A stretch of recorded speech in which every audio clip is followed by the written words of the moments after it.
الدین فاروقی نے یہ زندہ تیل عصمت کارخانہ قائم کیا تھا، اور زندہ تیل عصمت کارخانے کے ماتحت ہی آپ کا فاروقی منجن تیار کیا جاتا تھا۔ یہ کمپنیاں قائم کرنے کا مقصد یہ رہا۔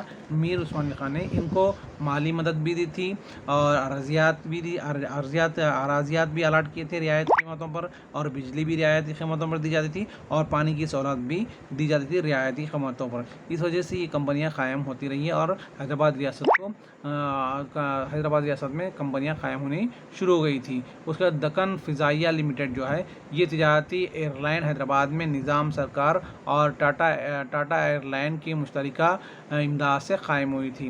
یہ تجارتی جو دکن فضائیہ لمیٹڈ جو کمپنی تھی، جو فضائیہ ادارہ تھا، وہ ادارہ نظام سرکار اور ٹاٹا ایئر لائن کی مشترکہ کمپنی رہی ہے، دکن کی فضائیہ لمیٹڈ۔ یہ دونوں مل کر یہ کمپنی شروع کی تھی۔ اس نے 3 جہازوں کا بیڑا اٹھایا، اور بعد میں 1953 عیسوی میں وہ جو ہے انڈین ایئر لائنس میں ضم ہو گئی۔ یعنی کہ یہ دکن فضائیہ لمیٹڈ کے پاس 3 ہوائی جہاز تھے۔ بعد میں 1953 عیسوی میں جب یہ حیدرآباد ریاست انڈین یونین میں ضم کر لی گئی تھی، شامل کر لی گئی تھی، تو اس کو انڈین ایئر لائنس میں ضم کر لیا گیا، انڈین ایئر لائنس میں ملا دیا گیا ہے دکن فضائیہ لمیٹڈ کو۔ اور 1941 عیسوی میں اعلیٰ حضرت میر عثمان علی خان نے اپنا ذاتی بینک قائم کیا، جو حیدرآباد اسٹیٹ بینک کے سینٹرل بینک کہلاتا تھا۔ یعنی کہ 1941 عیسوی میں میر عثمان علی خان نے اپنے طور پر اپنا ذاتی بینک قائم کیا تھا، جس کا نام تھا حیدرآباد اسٹیٹ بینک۔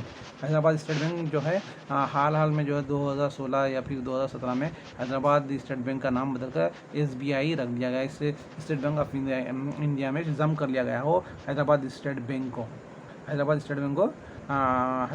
جو ہے ضم کر لیا گیا ہے اسٹیٹ بینک آف انڈیا میں۔ نہیں تو اس کو قائم کیا تھا میر عثمان علی خان نے قائم کیا تھا 1941 عیسوی میں۔ 1941 عیسوی میں یہ بینک قائم ہوا تھا، اور جو عثمانیہ سکے سے چلتا تھا، جو حیدرآباد اسٹیٹ کی کرنسی تھی۔ یعنی کہ یہ حیدرآباد اسٹیٹ بینک جو ہے عثمانیہ سکے سے چلتا تھا، جو حیدرآباد کی کرنسی تھی۔ یعنی کہ اس وقت جو ہے 1941 عیسوی میں ابھی ہم انڈین یونین میں شامل نہیں ہوئے تھے۔ انڈین یونین شامل نہیں ہونے کی وجہ سے میر عثمان علی کا سکہ الگ تھا، ان کی کرنسی الگ تھی۔ بعد میں ملنے کے بعد انڈین کرنسی میں آیا، تو حیدرآباد اسٹیٹ بینک جو ہے وہ میر عثمان علی کے سکے سے چلتا تھا، اور یہ ان کی کرنسی یعنی کہ نوٹ سے، ان کے پیسوں زر سے ہی چلتی۔ یہ پہلی ریاست تھی جس کی علیحدہ کرنسی تھی، پورے ہندوستان میں یہ پہلی ریاست تھی جس کی علیحدہ زر تھا، علیحدہ کرنسی تھی۔ ورنہ پورے جتنی ریاستیں تھیں وہ انڈین روپی سے ہی چلتی تھی، لیکن حیدرآباد کی الگ سے کرنسی تھی، اور ان کا الگ سا بینک تھا۔ حیدرآباد کا روپیہ ہندوستان کے روپیوں سے الگ تھا، یعنی کہ حیدرآباد کا جو روپیہ تھا، حیدرآباد کا جو سکہ تھا، وہ ہندوستانی روپیوں سے بالکل الگ تھا۔ برطانوی ہندوستان میں حیدرآباد ہی ایسی ریاست تھی جہاں کے حکمران کو اپنی کرنسی جاری کرنے کا حق تھا۔ یعنی کہ برطانوی ہندوستان میں اس وقت جو ہے برطانیہ دور چل رہا تھا، برطانیہ نے اقتدار سنبھال لیا تھا سارے ہندوستان پر، تو برطانوی ہندوستان میں حیدرآباد ہی ایک ایسی ریاست تھی جہاں پر ان کی اپنی کرنسی چلتی تھی۔ میر عثمان علی خان کی خود کی کرنسی چلتی تھی، باقی کے کوئی اسٹیٹ میں اپنی خود کی کرنسی نہیں تھی۔ واحد ایک ایسی ریاست تھی حیدرآباد جس میں صرف اور صرف انہی کا سکہ چلتا تھا، جبکہ سارے ہندوستان میں برطانوی حکومت کا سکہ چلتا تھا۔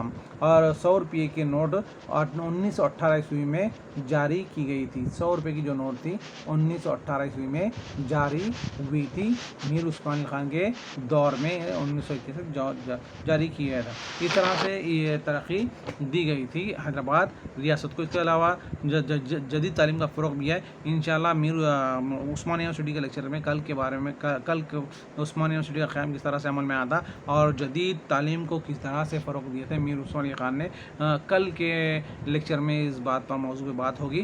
تو آپ لوگ جو ہم لیکچر دے رہے ہیں، اور ہم جو ٹاپک آپ لوگوں کو سمجھا رہے ہیں، وہ اس کو آپ دوبارہ ریویژن کرنا، آپ کے پاس نوٹس ہیں، آپ کے پاس بکس ہے، تو اس کو پڑھتے رہیے، انشاءاللہ ایگزام میں سہولت ہوگی۔ تو کل کے موضوع کے لیے ہم جو ہے جدید تعلیم کے فروغ اور عثمانیہ یونیورسٹی کا قیام کس طرح سے عمل میں آیا تھا، تو یہ کل کے لیکچر میں انشاءاللہ اس پہ بات ہوگی، اس پر لیکچر ہوگا۔ اس کے بعد آپ کو سیکنڈ یونٹ میں جو ہے تلنگانہ میں سماجی، ثقافتی اور سیاسی بیداری کا دور، یہ سیکنڈ یونٹ ہے آپ لوگوں کو تلنگانہ ہسٹری میں، بڑا امپورٹنٹ ٹاپک ہے یہ بھی، اس پر بھی انشاءاللہ تفصیل سے بات ہوگی۔ تو اب میر عثمان خان کا جو دور رہا ہے، اس دور میں یہ ہر شعبے میں، ہر شعبے میں، چاہے وہ تعلیمی شعبہ ہوندے، چاہے سائنسدانوں کا شعبہ ہوندے، چاہے کوئی سا بھی شعبہ ہوندے، انہوں نے اس میں بہت سارے اقدامات کر ڈیولپ کیا تھا، اس کو ترقی دی تھی، اور اس طرح سے جو ہے انہوں نے حیدرآباد ریاست کو جدید علوم سے بھی جوڑا تھا، جدید دور سے بھی جوڑا تھا، اور اپنے دور میں نہ صرف شعبوں میں بلکہ تعمیری شعبوں میں بھی انہوں نے بہت سارے اقدامات کیے تھے، جیسا کہ حیدرآباد کا ہائی کورٹ، آپ کا حیدرآباد صاحب کا ہائی کورٹ ہے، اور عثمانیہ ہاسپٹل ہے، عثمانیہ یونیورسٹی ہے، چومیرا پیلیس ہے، پرانا پل ہے، یہ ساری تعمیرات جو ہے، تعمیرات میں بھی انہوں نے بہت سارے اقدامات کرتے ہوئے بہت سارے تعلیمات بھی کروائی تھی۔ سارے پچھلے لیکچر میں اس بارے میں بات ہوئی تھی، انشاءاللہ کل کے لیکچر میں جو ہے حیدرآباد میں جدید تعلیم کا فروغ کس طرح سے ہوا ہے، اور میر عثمان علی خان نے عثمانیہ یونیورسٹی کا قیام میں عمل میں لاتے ہوئے تعلیم کو فروغ دیا تھا۔ یہ عثمانیہ یونیورسٹی ایکچولی جو ہے دنیا کی پہلی اردو یونیورسٹی تھی جو 1919 میں قائم ہوئی تھی۔ تو یہ اس یونیورسٹی کے بارے میں کل بات ہوئی۔ کل تک کے لیے انشاءاللہ اللہ حافظ۔ کل آپ لوگوں سے پھر ملاقات ہوگی ایک نئے موضوع کے ساتھ، ایک نئے لیکچر کے ساتھ، اور ایک نئے لیکچر کے ساتھ ہم کل بات کریں گے اس بارے میں انشاءاللہ۔ ٹھیک ہے، اللہ حافظ۔